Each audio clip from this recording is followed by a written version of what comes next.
ici présents. Voilà, on va commencer avec les familles automobile, mécanique, métallurgie et transport. Et nous avons effectivement 4 intervenants qui vont répondre à nos questions. Et on va commencer tout de suite avec Xavier Bénard. Bonsoir Xavier, tu vas prendre un micro. Bonsoir. Xavier Bénard, donc, qui est en BTS maintenance véhicule industriel au CFA de Lérier à la Motte-Servolex. Sinon, tu as fait du chemin pour venir jusque-là. Hein. La Motte-Servolex, c'est en Savoie. Voilà, en Savoie, absolument. Alors, Xavier Bénard, on va parler de maintenance des véhicules industriels. Peut-être rappeler ce que c'est, on croit savoir, mais en gros, c'est mécanicien des poids lourds. Quoi, voilà, si des poids lourds et tout ce qui est matériel, semi-remorque, remorque. D'accord. Alors ce choix, il s'est fait quand et comment? À quel moment t'es-tu décidé à te lancer dans cette branche professionnelle? Stage de troisième, les parents étaient déjà dans le coup, comment c'est venu? Non, moi c'était une passion depuis tout petit, en fait j'aime bien démonter, voir un peu comment c'était fait, donc moi, en fait c'est venu naturellement, j'ai toujours aimé ça, donc en sortie de troisième, je ne me suis pas posé la question. Tu jouais aux petits camions quand t'étais petit? Voilà, c'est ça. Aux petites voitures aussi? Ouais. Alors pourquoi les camions plutôt que les voitures d'ailleurs? Pourquoi le véhicule industriel plutôt que le véhicule léger, que la voiture? Bah en fait j'ai un peu hésité au début, et puis après j'ai fait un stage en poids lourd, et puis là ça m'a vraiment décidé à faire de la voiture plutôt que du poids lourd. Bon, bah, évitez quand même de déclencher d'alarme incendie, on n'est pas là pour ça. On applaudit également Hugo Lombardi. Merci monsieur. Alors, mademoiselle Isabelle Adair, donc classe de CAP conduite routière marchandise au lycée Gabriel Loisin de Bourg-en-Bresse. Isabelle, que je connais déjà un peu, Oui. elle a déjà participé à une table ronde au moins. Voilà. Hein, oui, je sais, oui. Donc c'est sa quatrième ou cinquième table ronde. Alors Isabelle, je vais te poser un peu chaque fois les mêmes questions. Le problème c'est que je connais presque les réponses, mais les gens qui sont là ne connaissent pas les réponses. C'est encore moins les questions que je vais te poser. Première question d'une originalité incroyable. Franchement, conduite comme ça, hein, routière marchandise, c'est pas un métier de fille. Il n'y a pas de métier de fille, il n'y a pas de métier de garçon. Qu'est-ce qu'il a dit le garçon avant? Exactement. Alors explique-moi ce choix qui peut paraître surprenant, parce que bon, c'est vrai qu'autrefois on voyait quand même plutôt des gros bras tatoués autour des volants, mais maintenant on voit aussi des bras féminins. Voilà. Alors pourquoi tu t'es lancé là-dedans? Ça a commencé il y a quelques années déjà, parce que je n'étais pas dans le mode du transport, on va dire.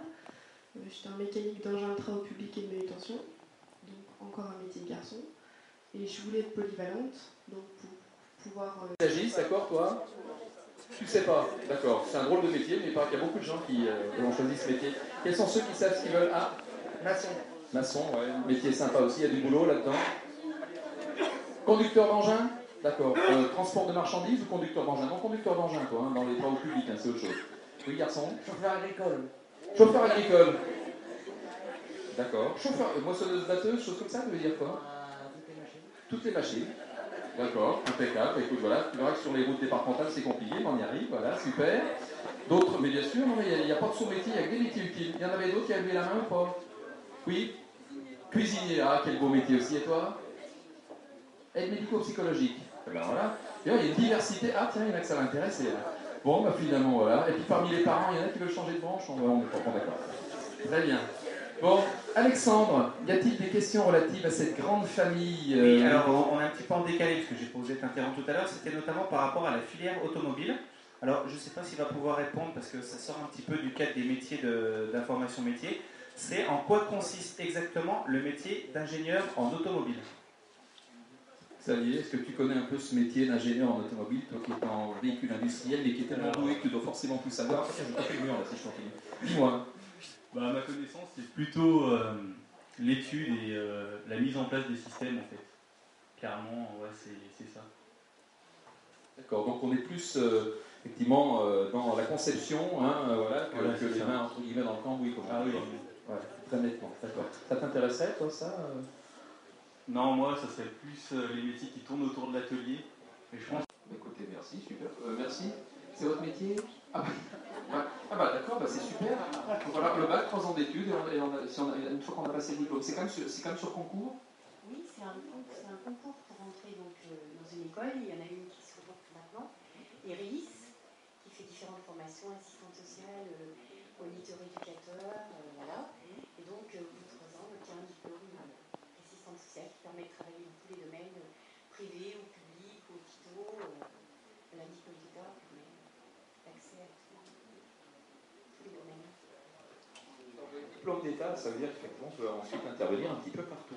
Voilà, donc François, on va pouvoir lui laisser le micro, parce qu'il y en a d'autres questions qui sont. Vous avez bien fait de venir, madame. Voilà, on vous embauchera la prochaine fois pour être animatrice de la prochaine table ronde à collège sur le temps tourne, allez, on y va. Ouais. Au niveau des stages, donc, sur cette période de 3 ans, combien de stages et quelle durée? C'est une bonne question, hein.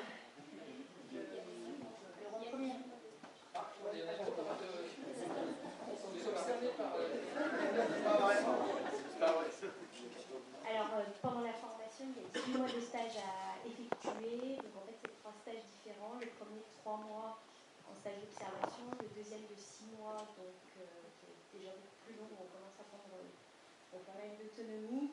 Et puis, le dernier, de 4 mois. Voilà, et à chaque fois sur chaque année de formation. Rien à rajouter? Écoutez, merci de ce témoignage, bravo. Hein. Quel talent. Ouais, on peut vous applaudir. Une dernière question pour terminer. Oui. Je relaisse le micro aux assistantes sociales ou il n'y a pas besoin? Non, ça devrait aller. D'accord.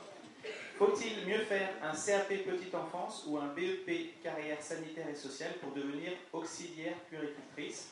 Ou quels sont les diplômes souhaités pour travailler en petite enfance? Oh, bah dis donc. Patrick Bergéville. Ouais, alors, vite fait, Patrick, si possible, mais sachant qu'il y aura réponse évidemment individualisée, mais bon, oui, on va répondre à cette question d'importance. Alors, en sortie de 3e, puisque c'est le cas pour les élèves ici, moi je conseille plutôt c'est plus un BEP d'ailleurs, c'est le bac pro maintenant, 3 ans dans ce domaine-là aussi, hein, sanitaire et social. Mais le BEPA, service à la personne, plutôt qu'un CAP petite enfance, puisque le CAP petite enfance, les établissements comme ça en sortie de 3e, ça va être très très compliqué, très rare à trouver et voire très éloigné. Donc dans la proximité, il vaut mieux passer par le BEPA ou le bac pro qui se fait à Pardé par exemple. D'accord. Merci Patrick. Voilà, on va enchaîner avec notre dernière famille d'intervenants. On va parler de bâtiment et de bois, bâtiment avec un métier en particulier. Donc on va parler de peinture avec une bonne installation. Merci Nicolas Réty. Les enfants de la loi de la ville. Les LFR, les LFR, c'est vrai que c'est sympa aussi, hein, c'est une grande famille, on dit dans les LFR souvent. Hein. Ouais, c'est bien convivial. Bien convivial. Bon, on l'a senti, on ne se sent pas mal à l'aise du tout. Hein. Voilà, on va repasser le micro donc effectivement à ta voisine qui est là, Julie Girard. Bonjour Julie, ou bonsoir plutôt, parce que bonjour à ce temps-là, ça fait un mec un peu décalé hein, quand même. Bonsoir Julie. Alors Julie, elle est en 2e année de BTS à Sciences et Technologies des Aliments au CFPPA des Sardières à Bourg-en-Bresse. Même question, hein, Sciences et Technologies des Aliments, ça veut dire quoi précisément? En fait, c'est un BTS qui permet de travailler en industrie agroalimentaire. C'était l'ancien nom du BTS. D'accord. On dit plus BTS agroalimentaire maintenant. On dit BTSA, Sciences et Technologies des Aliments. Alors bon, même question qu'aux autres. Hein. Comment s'est passé ce choix? À quel moment? Pourquoi? C'est pas un rêve de petite fille de travailler dans l'agroalimentaire, sincèrement, Julie, je pense. Non, pas du tout. En fait, avant de faire mon BTS, j'étais en fac de droit, en première année, que j'ai redoublé. Donc mes études en droit, ça se passait pas très bien. Et du coup, j'ai décidé de me réorienter. Voilà. Je me suis dit, en apprentissage, ça doit être bien. Comme ça, je commencerai à travailler. Je verrai le monde du travail, ça me fera de l'expérience. Et j'ai cherché un peu tous les BTS du coup en apprentissage. J'ai regardé et je me suis dit, tiens, l'agroalimentaire, il y a des entreprises dans ma région en nombre. Et ça a l'air intéressant, donc je vais me lancer là-dedans. J'ai cherché une entreprise et puis j'ai trouvé une entreprise pour faire le BTS en apprentissage. Et elle n'est pas simple la vie, franchement. Je vous dis ça, voilà, j'ai envie de faire ça, j'ai fait ça. C'est super, dis donc. Et visiblement, alors, hyper bien dans ta peau, Julie, hein, aujourd'hui. Tu as trouvé ta voie, comme on dit. Voilà.